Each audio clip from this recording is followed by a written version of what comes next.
todos los miércoles a las 7 p.m. por Facebook Live. Escúchanos también por Spotify, Apple Podcast y Amazon Music. ¡Bienvenidos! ¡Comenzamos!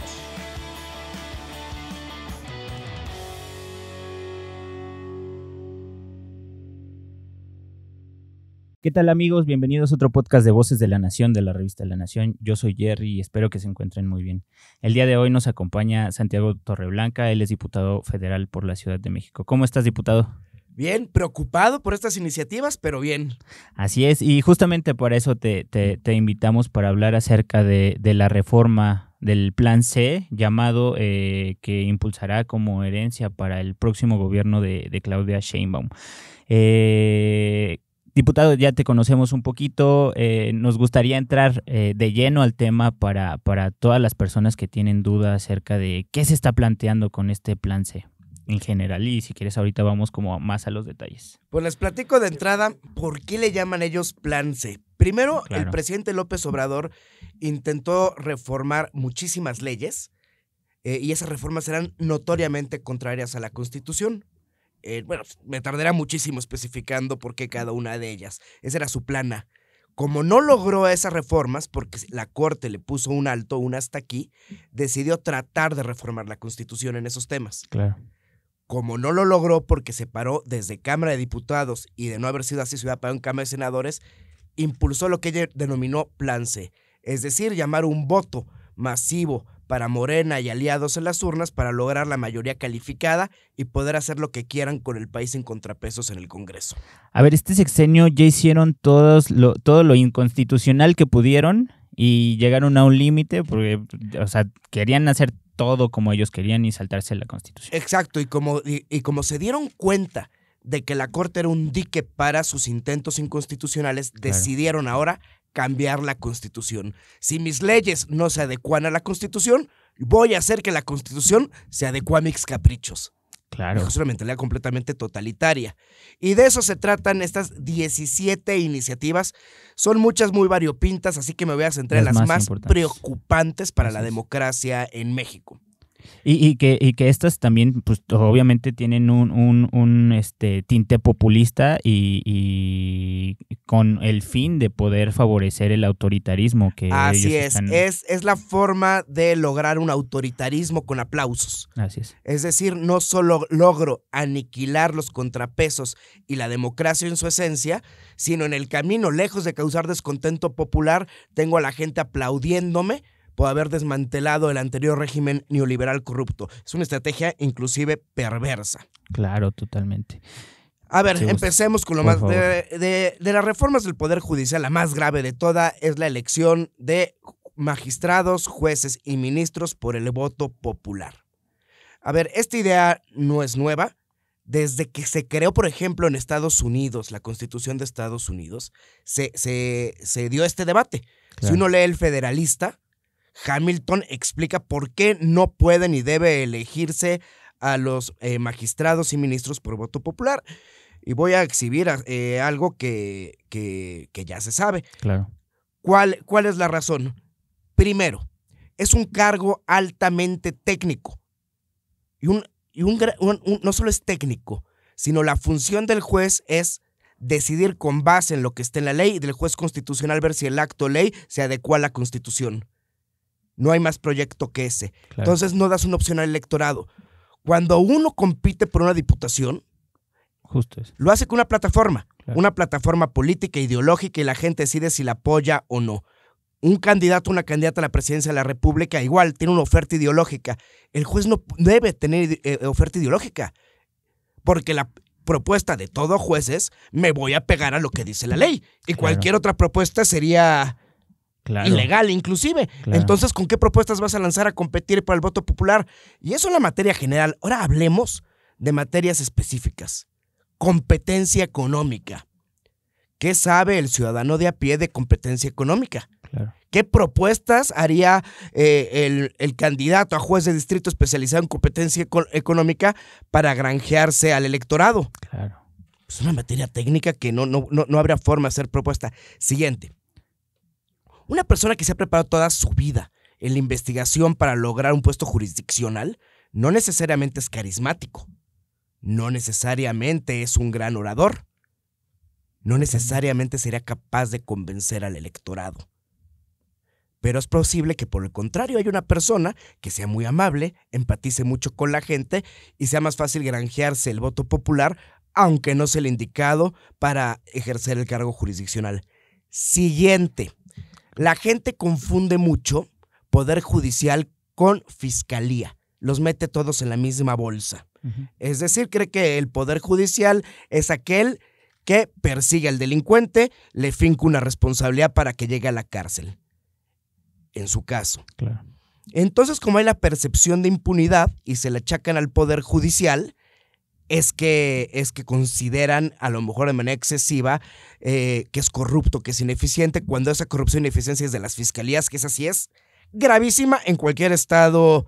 Y más bien la reforma debemos estar enfocando a cómo fortalecemos las fiscalías y las limpiamos, Claro. porque esa es una porquería. Y por último riesgo. En materia penal, porque aparte es donde más la gente identifica al Poder Judicial. ¿Qué pasaría el día de mañana si la opinión pública ya consideró que una persona es culpable de un delito por la razón que sea? Por cómo se expuso en los medios, por el Vox Populi, etc. Y el juez que tiene el expediente en sus manos está convencido de la honestidad de la persona. Lo más seguro es que ese juez, que va a estar sujeto a la reelección, aún sabiendo que lo que consta en autos es que esa persona es inocente, por miedo a ser castigado en las urnas, va a declarar culpable a una persona inocente. Claro. O el caso contrario, la opinión pública ya decidió que una persona, porque es muy querida y popular, es inocente, aunque el juez tenga todas las pruebas en su contra, por miedo a la opinión pública de la mayoría, lo va a acabar absolviendo. Esos son los riesgos en los casos altamente mediáticos. Ahora, ¿qué va a pasar en los casos que no son tan mediáticos? Civiles, mercantiles, concursos mercantiles, que a lo mejor la gente no lo sabe. Sí. Nuestro sistema está diseñado para mantener la mayor separación del poder judicial del resto de los poderes, para evitar presiones a estos.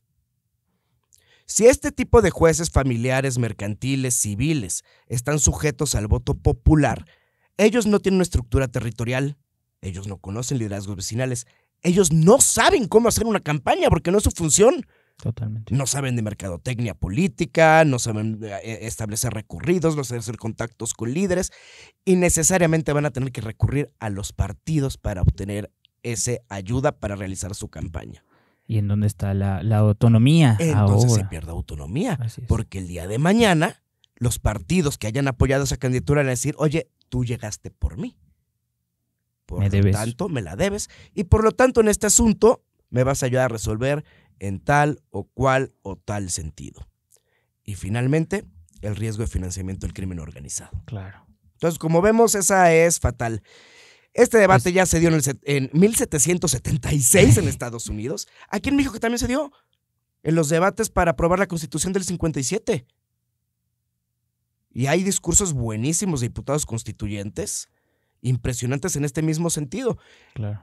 Y entonces, ¿qué es lo que quiere López Obrador? Vengarse al Poder Judicial al que lo ve como un enemigo, desmantelarlo, pero en el camino llevarse los aplausos. Al contrario, ministros, jueces y magistrados deben tener un periodo de encargo muy largo, Claro. inclusive vitalicio. Ustedes me van a decir, ¿pero por qué? Porque una persona que tiene seguro su cargo no va a necesitar quedar bien con nadie. Totalmente. Porque haga lo que haga ajustado a derecho, no importa qué callos pise, su cargo está asegurado y únicamente deberá poder ser removido en dos supuestos. O por el Consejo de la Judicatura, cuando se acredite por ese órgano que o incurrió en corrupción o no resolvió apegado a derecho, o a través del mecanismo del juicio político. Serían las dos únicas excepciones. Claro. Jueces y magistrados deben tener una permanencia o muy larga o en algunos casos inclusive vitalicia después de un proceso de ratificación. Sí, claro, es que politizar el poder judicial y la justicia, pues eventualmente puede hacer que se acabe con la justicia, ¿no? Por este tipo de temas que nos comentas. Se acaba la separación de poderes. Se acaba la Y se separación. acaba Sí, claro. concentrando en una persona. Ahora imaginemos, vamos a la siguiente electoral, están Sí. generando los mecanismos para lograr mayorías artificiales en las cámaras. Tendrán al Ejecutivo, a las cámaras con una mayoría absoluta de forma artificial al Poder Judicial y desaparecen los órganos autónomos. Eso no es una democracia. Eso no es una democracia por más que haya voto en las urnas. La democracia es sustancial. Para que exista democracia no es únicamente la participación de la gente con su voto. Se requieren mayores elementos. Se requiere, primero, respeto a las minorías. Segundo, garantías a los derechos fundamentales y a su cumplimiento, que es democracia sustancial. Tercero, claro, órganos autónomos y contrapesos. Sin eso, por más voto popular que haya, no es democracia. Santiago, me gustaría también un poco que nos explicaras. Siento que también la decisión de las elecciones pasadas tiene que ver con que la gente no alcanza a entender para qué nos sirve la democracia, o sea, por qué votar por la democracia y por qué este gobierno no está siendo demócrata. ¿Nos podemos meter rápido en este tema? Claro. Sí, yo en muchos programas lo he dicho, la gente se equivocó al votar y en algunos medios que son de izquierda me quieren transgiversar mis palabras y decir, ¿estás diciendo que el pueblo es tonto? No estoy diciendo que el pueblo es tonto para nada. No. Estoy diciendo que el pueblo subestimó un riesgo. Así como cada uno de nosotros a veces tomamos malas decisiones como personas, yo me considero muy listo y he cometido muchos errores. Somos humanos. Somos humanos y la sociedad en su conjunto le pasa lo mismo. Claro. A pesar de ser una buena sociedad, la sociedad subestima o sobreestima riesgos y toma malas decisiones. En este caso fue lo que pasó. La confianza y la esperanza en la popularidad de López Obrador los hizo subestimar los riesgos de desmantelar el régimen democrático. Porque lo más delicado del asunto es que no mintió. Él anunció desde la campaña, y Claudia Sheinbaum, cuál era la ruta que iban a seguir. Y la gente, a pesar de ese riesgo, decidió seguir apostando por ellos. Y es porque la gente con miedo, lo digo, no solo en México, en Latinoamérica, cada vez confía menos en la democracia. Claro. Creen que un régimen, por autoritario que sea, que da resultados, es preferible a la democracia. Ahora, lo peor de aquí es que ni siquiera da resultados. Da esperanza. Pero creen lo que el presidente miente en las mañaneras. Claro. Estamos bajo el imperio de los otros datos sin ningún control de verificación. Entonces sí, la gente subestimó el riesgo de acabar con la democracia en el país, como ha pasado en muchos lugares del mundo. Claro. Ha habido muchos regímenes autoritarios que llegan por la vía de las urnas, no es exclusivo de aquí. Para la próxima legislatura, la composición del Congreso, pues ya lo platicamos, ¿no? Cambió, desafortunadamente, a favor de Morena. ¿Cómo prevés poder llegar a acuerdos, poder debatir, poder discutir las reformas? ¿Cómo prevés que va a ser ese panorama? Desde ahorita ya están adelantando el plan C, que no sabemos cómo se vaya a definir ese tema en esta legislatura. Pero ¿cómo prevés el futuro del Congreso en este periodo? Va a ser muy diferente Cámara de Diputados a Cámara de Senadores. A ver, en Cámara de Diputados, como tienen la mayoría no solo absoluta, sino calificada, claro, y el régimen interno de Morena, que es autoritario con sus diputados, dice, tú no puedes mover una coma y tú no puedes decir nada que no te autoricemos.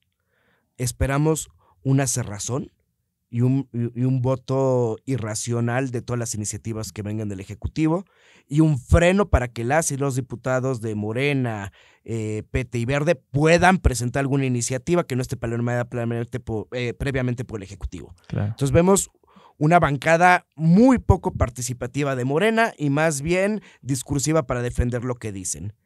¿Qué va a pasar con la oposición? Vamos a regresar a la época de ganar la batalla cultural y ganar el debate, aunque sepamos que no tenemos los votos. Y tenemos que ser muy inteligentes para hacerlo por dos vías.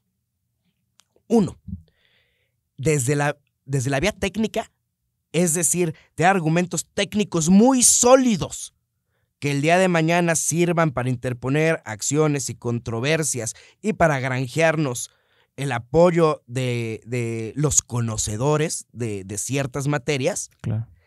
Pero también tenemos que tener excelentes comunicadores políticos que más allá de la técnica comuniquen en un lenguaje llano a la gente común y corriente y de a pie. Claro. por qué la postura de Acción Nacional es la correcta y por qué lo propuesto por el gobierno autoritario no lo es. Ahora, yo conozco a los diputados del PAN, tampoco van a votar todo en contra irracionalmente. Estas cosas sí, porque son irracionales. Claro. Pero si eventualmente Morena, PT Verde, la doctora Claudia Sheinbaum presentan una iniciativa que sea beneficiosa para los mexicanos y no afecte la democracia, pues seguramente el PAN la va a apoyar. Como lo hace siempre. Pero como siempre lo hemos hecho, bueno. la verdad. Sí, claro. Sí somos una oposición responsable. Sí lo somos. Yo sí lo digo. Claro, el tema es decir la verdad, no ser populista, no decir lo que la gente quiere oír, sí, sino, como tú comentabas, políticos que lleguen a decir la verdad de manera llana, de manera simple, que se pueda entender. Entonces, que todos estos conceptos que a lo mejor la gente en general no entiende, pues los pueda llegar a entender tener muy y buenos poder comunicadores. Participar, ¿no? Entonces, tener nuestro grupo dividido entre los rudos y los técnicos, los buenos comunicadores. Así es. Y los técnicos. Los técnicos le van a hablar un círculo al sector energético, al sector económico, con palabras que no son entendibles para los que no somos economistas o ingenieros o para los que no son abogados. Así es. Y tenemos que tener otro buen grupo de diputados que ya los tengo yo vistos. O sea, sí, nos van a llegar buenos que sepan comunicar a la gente de a pie esto. Claro, y con esto no queremos decir que estén haciendo mal su trabajo, porque lo están haciendo muy bien en el Congreso, tanto en la Cámara de Diputados como de Senadores. Es importantísimo tener una gran pluralidad de perfiles en la Cámara de Diputados y de Senadores, ¿eh? Luego esos que te dicen, no, es que para ser diputado tendrás que tener doctorado. No, a lo mejor hay una persona que tiene secundaria, es inteligentísimo, y esa es la persona que te sabe comunicar a la gente. Así es. Porque el que tiene su postdoctorado será muy bueno, pero no encaja con la gente. Hace falta tener es como un equipo de fútbol. Claro. Tienes al defensa, tienes al goleador. Así es. Y la importancia del director técnico, que es el coordinador del grupo. Oye, y hablando del Congreso, hay un tema sobre la representación que se está discutiendo ahorita en el INE. Qué bueno que lo mencionas. ¿Quieres platicarnos un poquito de cómo va ese tema? Sí, les platico. La Constitución establece un límite de sobre y subrepresentación por partido del 8%. Claro, para que el partido que gane no tenga todo el poder y se abra la democracia. Así es. Primero, me voy a adelantar un poquito porque luego damos por sentado que toda la gente que nos escucha tiene perfectamente claro que es un diputado de mayoría y un diputado de representación proporcional. Claro. Entonces luego nos arrancamos a hablar de la sobrerepresentación sin tener claro que mucha gente no tiene claro estos conceptos. Claro. Nuestro régimen es mixto. 300 diputados de mayoría relativa, 200 de representación proporcional. Cada sistema tiene pros y contras. Mayoría relativa es que se divide el país en 300 distritos y la persona que gana, así sea por un solo voto, se lleva la curul. Así es. ¿Qué problema genera esto? Ahorita somos si contamos al PRD, somos 8 partidos. Uh-huh. Lo cual significa que puede ganar una persona la diputación si no hay coalición con el 30% de los votos. Puede llegar a darse el caso, es poco común. Pero lo más común es que lo ganen tampoco con mucho, con el 38%, 40%. Eso significa que una persona que solo tuvo el apoyo del 40%, mientras que tuvo la oposición del 60%, representa el 100%. Claro. Te genera esa distorsión. Claro. The winner take it all. Pero tiene la ventaja de la vinculación efectiva, bla, bla, bla, bla, bla. El sistema de representación proporcional busca que haya una concordancia entre la votación y los escaños. Claro. Un partido tuvo el 30% de votos del voto ciudadano, tiene un 30% de los diputados. Claro. Que haya un espejo. En un mundo ideal de representación proporcional, no habría ni sobre y subrepresentación. Quien tuvo el 30% de los votos tiene el 30% de los escaños. Pero para lograr eso, primero, tendrán que ser o todos de representación proporcional o por lo menos la mayoría de ellos. Claro. Y no es así, está al revés. Segundo, no podría haber límites de entrada, como actualmente hay del 3%. Entonces, como tenemos estas distorsiones, es que siempre va a haber partidos sobre y subrepresentados. Para evitar una distorsión catastrófica que haga que no tengan sentido los diputados de representación proporcional, se pone un límite de 8%. Okay. Es decir, ningún partido puede tener un número de diputados por ambos principios que represente un número de escaños superior en 8% a su votación emitida. Ok. ¿Qué pasa aquí? Van 2 trampas. Ujú. La primer trampa, la afiliación efectiva. Morena, tramposamente lo que hace para brincar esa regla es a militantes de Morena los postula como si fueran del Verde o del PT, Claro, siendo de Morena. claro. Es más, bueno, no vayamos más lejos. Mario Delgado, cuando fue diputado llegó por el PT y es el presidente de Morena. Así de absurdo. O sea, gente Sí. notoriamente morena lanzan por PT para que a la hora que el INE calcule la subrepresentación digan, no, este no le cuenta a Morena, este es del Verde o del PT. Lo sobrerepresentan, llegan a la Cámara y se cambian de bancada. Esa es la primera trampa que hay que evitar. La segunda, la Constitución te habla que es por partido. Lo que pasa es que si lo haces por partido, cuando sumas la votación obtenida por Morena, PT y Verde, y los diputados asignados por Morena, PT y Verde, resulta que en su conjunto excederían, con un cálculo preliminar, la sobrerepresentación en más del doble. Y entonces lo que se le está pidiendo a Sala Superior es, oye, no calcules la sobrerepresentación solo por partido, calcula por bloque. Claro. ¿Por qué? Porque la Constitución tampoco dice que las acciones afirmativas y que la paridad se calculará por coalición, lo hablan por partido. Y sin embargo se entiende que la esencia de la Constitución es lograr que se cumpla y por eso la calculan como bloque, como frente, como coalición. Claro. Te pido que ocupes el mismo criterio para evitar una sobrerepresentación artificial. Claro, es tema de cómo interpretar la Constitución. Es de interpretación constitucional. Si la haces a la letra de la ley, es decir, solo calculas la sobre y sub por partido, o si vas a la esencia del principio, que es evitar que una fuerza política tenga un número de escaños mayor al que la gente decidió. O sea, que se viole la voluntad ciudadana. Claro, totalmente. Diputado, de todo lo que hemos hablado, ¿qué está en las manos de Acción Nacional? ¿Qué está dentro de nuestras posibilidades de hacer? Aparte, además de debatir, de ganar el debate, que lo vamos a hacer, porque tenemos todo para hacerlo. A ver, no todo está perdido. En el Senado va a haber un bloque de contención. Preliminarmente, a lo mejor queda diferente porque todavía no se asignan. Uh-huh. Morena se va a quedar a 3 senadores de la mayoría calificada. ¿Qué tenemos que hacer como sociedad? Primero, aumentar el costo político de aquel senador de oposición que se atreva a ser comprado. Exigir a cualquier senador electo en la oposición ten dignidad, defiende a tu país y no te vendas. Esa va a ser la primera. Claro. Evitar o hacer algo para evitar que el régimen corrupto compre y o coopte a senadores de oposición para lograr eso. Claro. Siguiente, comunicar adecuadamente a la gente. Y tercero, si logramos ese bloque de contención en el Senado, va a estar en nuestras manos tanto impedir que pasen ahí como la defensa jurídica a través de las acciones y controversias necesarias. Ya para ir finalizando, diputado, me gustaría, tengo dos preguntas más. Una es, ¿qué opinas de los foros para escuchar la reforma del Poder Judicial? Que según es para que opinen expertos y que los expertos hablen que en mandar a elección los puestos del Poder Judicial. Obviamente van a meter a sus supuestos expertos y van a hablar a favor.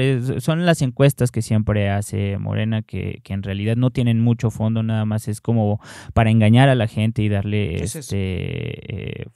pues según credibilidad al asunto, pero en realidad no. Y las repercusiones de aprobarse el Plan C, vimos a los organismos empresariales decir que es un riesgo muy grande y que si pasa esto, pues también se pueden ahuyentar las inversiones en México. Por lo tanto, esto ocasionaría que llegue menos capital, que haya menos trabajo, etcétera, ¿no? A ver, sobre los foros, yo soy integrante de la Comisión de Puntos Constitucionales, que por lo que respecta a Cámara de Diputados vamos a ser los organizadores. Bueno, al día de hoy yo no tengo convocatoria para sesionar esto. ¿Y qué va a pasar? Me van a convocar un día antes con todo ya planchado. Claro.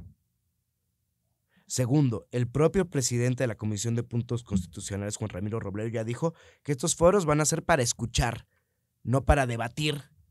En pocas palabras, que ustedes hablen, digan lo que quieran, total, la decisión ya está tomada. Claro. Y las repercusiones van más allá de lo económico. Las repercusiones es que se acabaría la democracia tradicional con división de poderes, porque el poder judicial dejaría de ser autónomo y estaría concentrado en las manos del poder ejecutivo.